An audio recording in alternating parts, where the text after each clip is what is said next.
Hi friends, कसे आहात तुम्ही? बरे आहेत तुम्ही? मी बरी आहे. आणि हे बघ, मी आज जेवण बनवलेलं आहे. हे मी माशाची आमटी म्हणजे बांगड्याची आमटी बनवलेली आहे. बघा कसं खतखता येतं आणि ती पण झणझणी. आणि हे मी चणक मासा असतो ना, ते मी फ्राय केलेले आहे. आणि ते खुबे असतात ना, लाळे खुबे, ते पण मी फ्राय केलेले आहेत मसाला लावून चांगला रवा फ्राय. बघा किती झणझणीत झालेले आहे. आणि ही घेवडे असतात ना, घेवडे, त्याची भाजी बनवलेली आहे.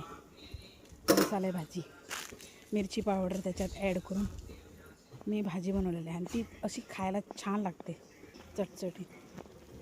हे बघ, कुरकुरीत एकदम आपले चणक फ्राय, खुबे फ्राय आणि हे भात बनवलेलं आहे.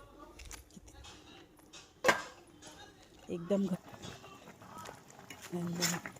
बघा, आपलं आमटीला उकळी पण चांगली आली. किती झणझणीत झालेलं आहे जेवण आपलं. बघू शकता तुम्ही. ती कढी पण आपण ते जास्त पातळ नाही केलेली, जाडसरच बनवलेली आहे. कारण थोडीशी खावी पण चांगली लागते. कारण जास्त पाणी त्याच्यात ॲड केलं ना, मग तेवढं पाणी कसं लागतं ते, म्हणून कमी ठेवलेलं आहे ग्रेव्ही. आणि बघा